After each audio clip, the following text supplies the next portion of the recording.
जय श्री राम दोस्तों।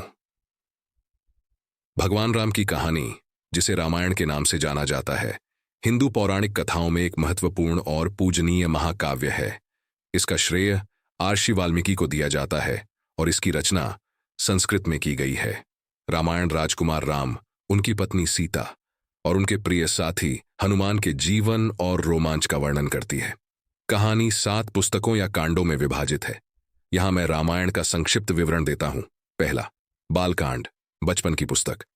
भगवान राम के जन्म और बचपन, माता सीता से उनके विवाह और भगवान राम के वन में वनवास का वर्णन करता है। दूसरा, अयोध्या कांड, अयोध्या की पुस्तक। भगवान राम के वनवास की घटनाओं को चित्रित करता है, जिसमें माता कैकेयी, उनकी सौतेली मां की साजिश रचना और उनके जंगल के लिए प्रस्थान शामिल है। तीसरा, अरण्य कांड, जंगल की पुस्तक। जंगल में भगवान राम के जीवन, राक्षस राजा रावण द्वारा माता सीता के अपहरण और भगवान हनुमान से मुलाकात का वर्णन है। चौथा, किष्किंधा कांड, किष्किंधा की पुस्तक। वानर राजा सुग्रीव के साथ भगवान राम के गठबंधन, माता सीता की खोज और बाली की हत्या का वर्णन करता है। पांचवा, सुंदरकांड, सौंदर्य की पुस्तक।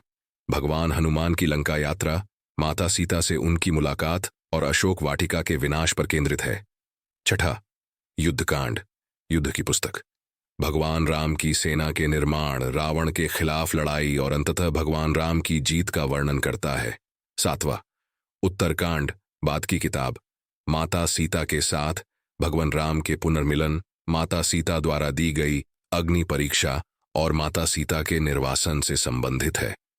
रामायण केवल एक ऐतिहासिक या पौराणिक कथा नहीं है, इसका नैतिक और आध्यात्मिक महत्व भी है।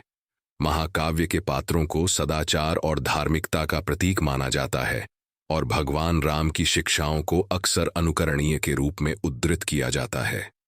रामायण के विभिन्न संस्करण विभिन्न संस्कृतियों में मौजूद हैं और इसे विभिन्न भाषाओं और कला रूपों में दोबारा कहा गया है।